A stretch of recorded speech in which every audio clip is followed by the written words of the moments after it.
ምናልባት ሊሰሙት ይችላሉ ብዬ ልናገር።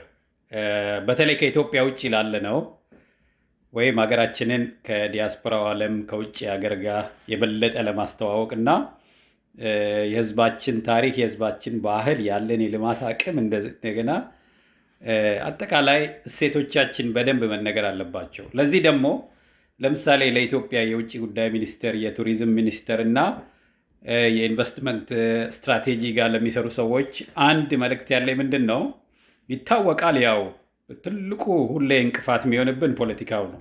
የእኛ ሀገር ፖለቲካ ብዙ እድሎችን ነው እያመለጠን ሰዎችን ህይወት ከሚወስድብን ያለፈ ቁጥር አንድ ያው እንደምታውቁት የሰው ህይወት ነው የሚወስድብን ፖለቲካው። እንደገና ደግሞ ብዙ እድልና የኢንቨስትመንት አማራጮችና ለማደግ የምንጠቀምባቸው እድሎች ያመልጡናል ማለት ነው። ለምን? ከተለያየ አንግል የተሻለ ለሀገሪቷ ማድረግ የምንችል ሰዎች በተለያየ አንግል ወደ አሉታዊ በሉት ሀገራችንና ህዝባችንን በማይጠቅም ሁኔታ ነው ያለ ነው።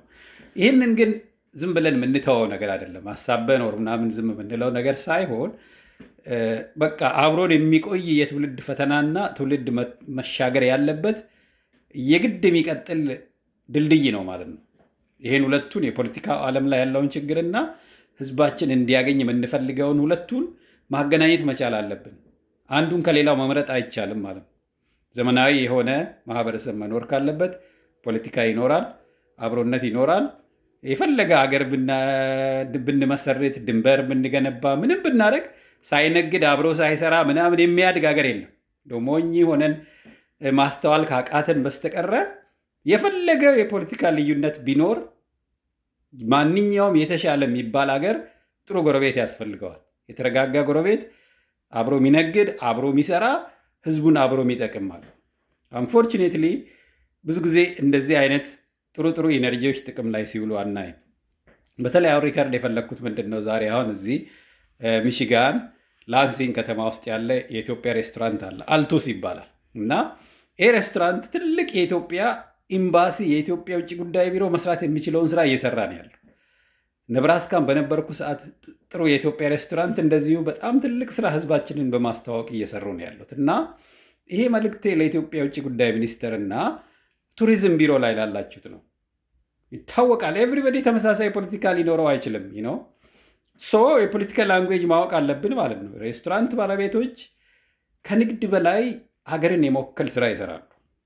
ኦኬ። እና በተለይ የኢትዮጵያ ሬስቶራንቶች በያሉበት ሆነው ከኢትዮጵያ ውጭ ላሉት ነው።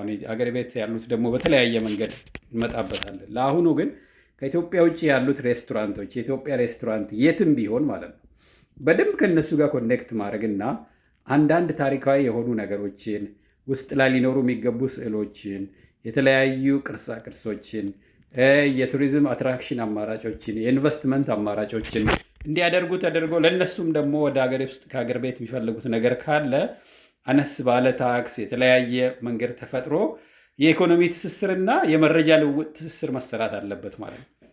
ይህን ስናገር በደንብ እንድታስተውሉ የሚያስፈልገው ነገር የከሌም ብሔር ወክዬ አይደለም፣ የከሌም ፖለቲካ ወክዬ አይደለም። እኔ የህዝቤን ብሔራዊ ጥቅም አውቃለሁ፣ ይገባኛል። እና ምንም እዚህ ጋር መጥቼ የሆነ የምነግደው የሆነ ማስመስለው ነገር የለም ማለት ነው። ከየት እንደመጣው የኔ ህዝብ ያለበትን ሁኔታ፣ አገራችን ወጣቶች ያሉበት ሁኔታ በየቀኑ መረጃ አለኝ። ኦኬ። እና ይህን ሁሉ የሀገሬን የህዝብ ጥቅም ጸጥ ማለት ዝም ማለት ደግሞ ህሊና አይፈቅድም ማለት ነው። ቢያንስ ትልልቁን የፖለቲካውን ጉዳይ ነፍ የሚሰራው ሰው ስላለ ብዙ ሰራተኛ ያለው ፖለቲካ በየቲክቶኩ በሉት በየመድረኩ እና ቢያንስ እንደዚህ አንዳንድ ማይታዩ አጀንዳዎችን ይዤ ነው መጣው ማለት ነው።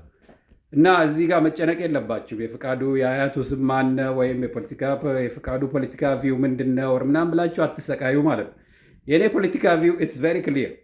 የኔ ፖለቲካዬ የኢትዮጵያ ወጣቶች ማንኛውም ከኢትዮጵያ ዩኒቨርሲቲ የተመረቀ ይሁን ማንኛውም መስራት የሚፈልግና መስራት የሚችል ኢትዮጵያዊ ስራ መስራት አለበት። የትኛውም ክልል ይኑር፣ የትኛውም ብሔር ይኑረው፣ የትኛውም ሃይማኖት ተከታይ ይሁን፣ ሀገራችን የምታድገው መስራት የሚችሉ ሰዎች ሲሰሩ ነው።